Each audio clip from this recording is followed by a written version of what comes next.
Vorrei tanto dormire, ma non riesco a dormire. La verità è questa. Nota bon, Jack Daniels, è lo stesso, il sonno non ci coglie. Macbeth non dormirà più. Macbeth ha ucciso il sonno. Sì, mi piacerebbe ogni tanto essere davvero Macbeth, o meglio ancora Riccardo, sbudellare qualche regista, far rotolare la testa di qualche direttore artistico, immergermi nel sangue. No.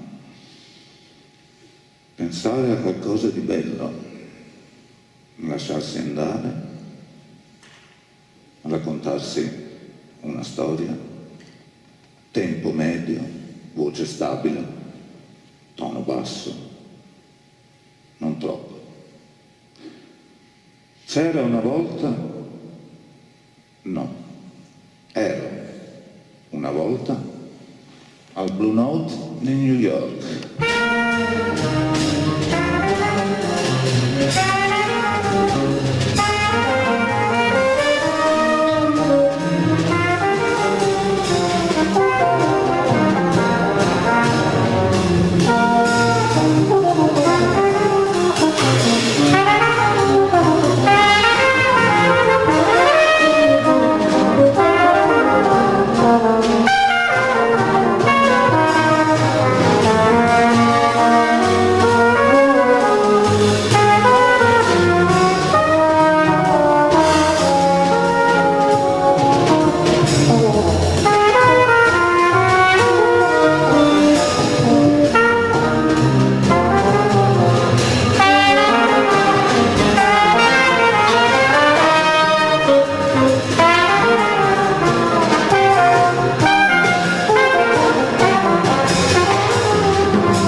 Sto suonando la batteria.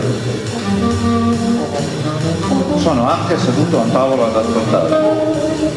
Ed è strano che io sia seduto in due posti nello stesso momento, ma ascoltare e al tempo stesso suonare, questo l'abbiamo sempre fatto da quando suoniamo insieme. Il bassista, come al solito, è completamente ubriaco e suona benissimo. Impossibile pensare di perdersi quando suoniamo insieme. Improvvisamente ci fa una domanda.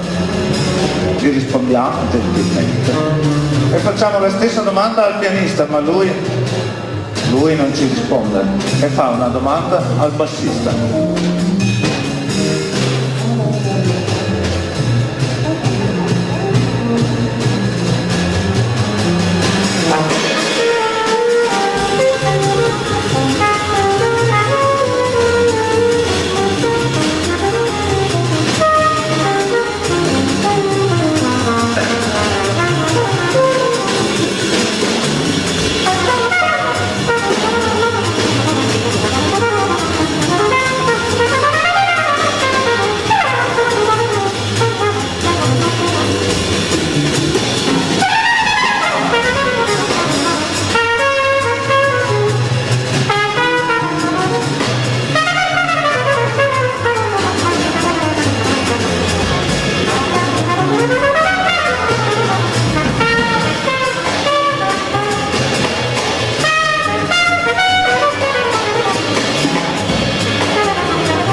Non voglio provocare né nemmeno adulare la gente che mi ha fatto del male o che ha intenzione di farmene.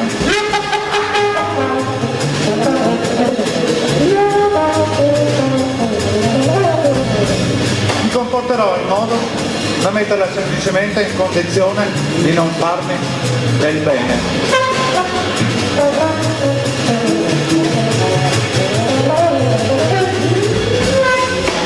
Da quando Cristo è stato fottuto in croce, la frottola della carità è entrata nel mondo.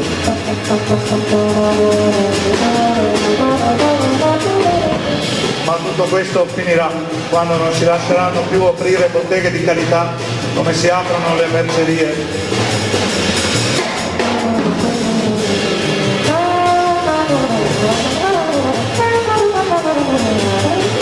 La sua natura sospettosa era pronta a interpretare la gentilezza come un'ipocrisia.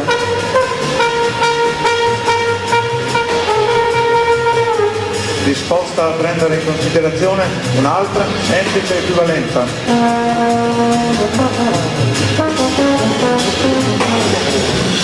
La mancanza di attenzione è garanzia di sincerità.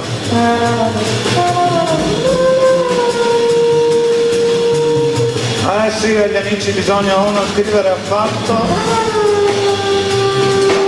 o che le lettere siano come una conversazione. Le assicurazioni d'affetto, d'amicizia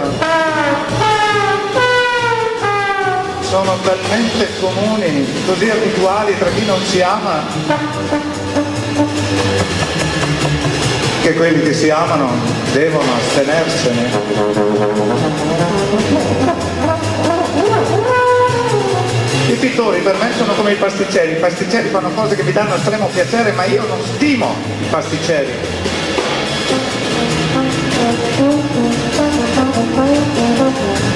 Si svolgono le elezioni, o meglio, si rappresentano.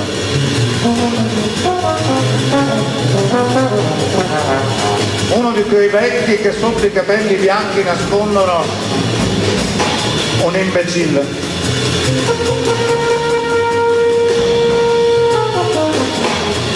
Su questi argomenti ho estratto dal mio cervello tutto quello che c'era.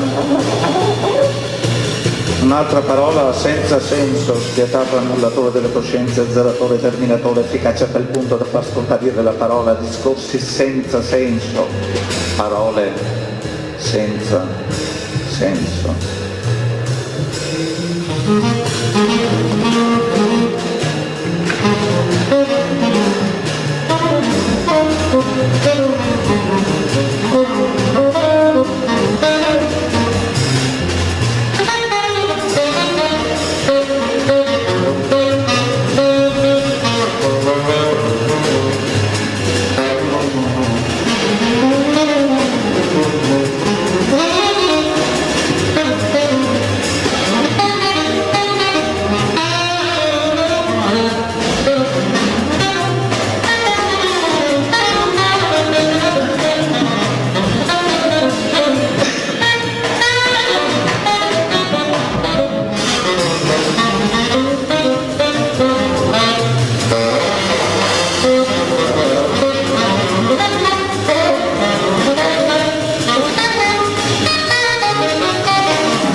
Il suo suono è come un'impronta digitale.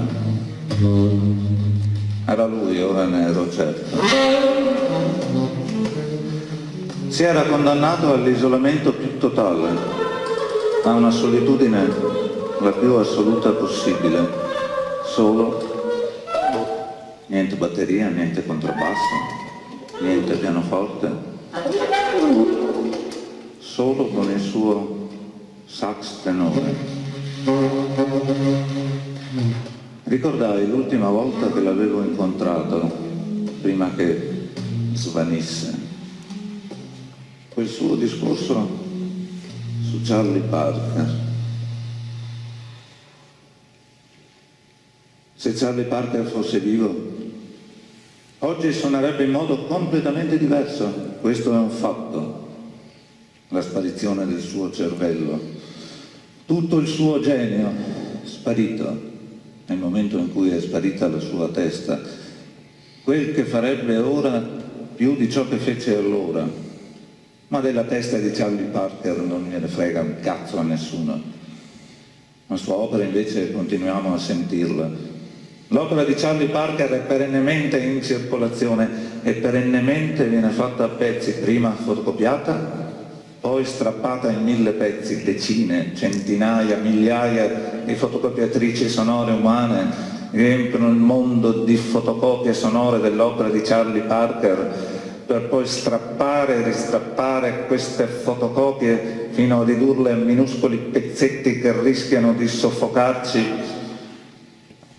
Nei tempi in cui frequentavo e suonavo nei cosiddetti jazz club rischiavo continuamente di soffocare.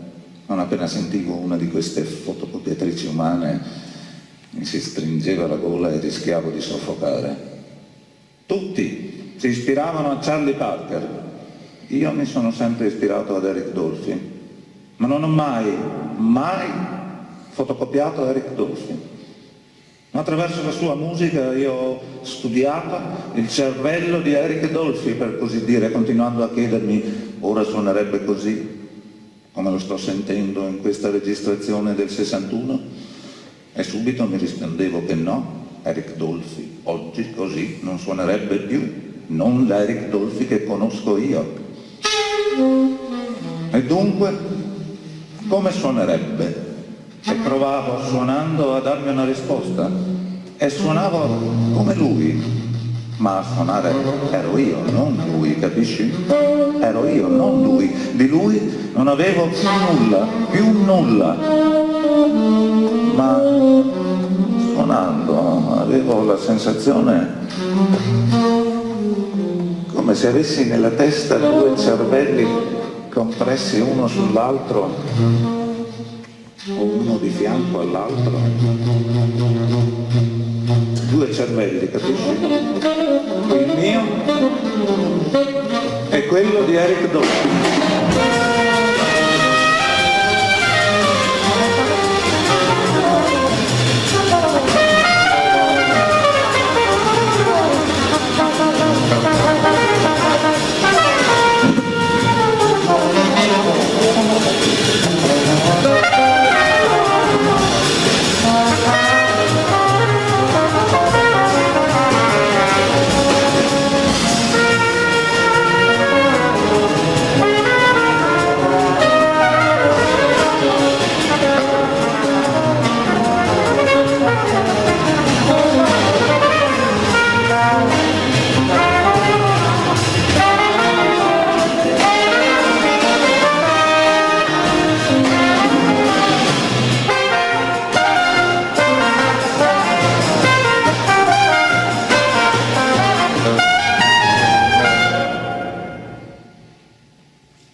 World of Advice for Young People.